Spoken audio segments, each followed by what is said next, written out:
Сайн байна уу? Би засталтай сургуулийн 11 дугаар ангид сурагч Бөмбатар байна.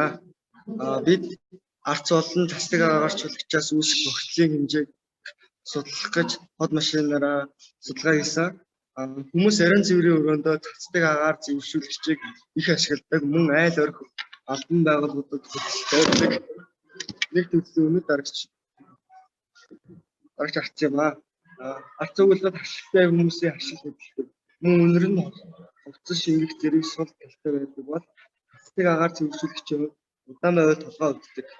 Иймд бид цастыг агаар зэвсүүлэгч болгон арц өгүүлбэрт гардаг утгаанаас тэр хэмжээний тоосонцор ялгагддаг эсхийг мэд явуулгын судалгаа хийсэн. Бид агаар зэвсүүлэгч цацаг үед тоосонцор бага харин арц өгүүлбэрт их хэмжээгээр ялгана гэж таниулсан учраас судалгаа хийж гисэн. Судалгааны арга зүй буюу 5-ыг хэрцэн 6 хэмжээтэй ариун цэврийн өрөөнд хот төхөөрөмжөө байрлуулж гисэн. 16 цаг 10 минутаас 15 хооронд цастыг агааржуулагчаа цацаж хэмжилтээ хийсэн. Харин 15-аас 20 минутын хооронд суур хэмжилт хийж 20-25 минутын хооронд алцаа өгүүлж нийт 25 минут 16 цаг 25 минутад туршилтаа хийж дууссан. Туршилтын үр дүнд уг графикаас харахад PM10 буюу бүдүүн ширхэгтэй тоосонцор нь 59 микрограмм метр куб буюу маш бага. Нарийн ширхэгтэй тоосонцор нь 52 микрограмм гэсэн. Харин арцаа өгүүлэх үед бүдүүн ширхэгтэй тоосонцор нь урдман 382 микрограмм метр куб, нарийн ширхэгтэй тоосонцор нь 20825 буюу маш их. Цастыг агаарчлагчаас маш их гарсан.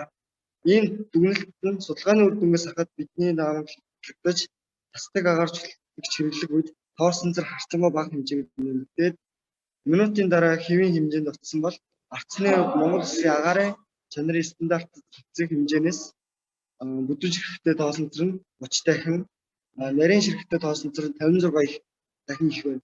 Бид судалгаа хийхдээ арцыг өгүүлээд туршилтаа дуусгачихсан. Гэвч өргөжлүүлэн хийж арцнаас үүссэн тоосонцрын өртөөлөгч нь тэр хугацааны дараа бүрэн алга болохыг харсан бол судалгаа илүү сонирхолтой болсон. Бид судалгааны үр дүнд үндэслэн хүмүүс ариун цэврийн өрөөндөө дээрх ойр шийдлээс өөрөөр шийдэх хэрэгтэй гэж дүгнэмээр байна. Жишээ нь агаар сэлгэлтийг илүү сайнаар хэрэгжүүлэх. Агаарын чанарын боловсрох таларх та нарт агаарын чанарын боловсрол хамт олон Мөнтөр багш болон Улаанбаатар дахь элчин сайдын яамны ах эгч нартаа бид нар тийм гоё зөвлөгөө яаж хийх талаар зааж өгсөн баярлалаа.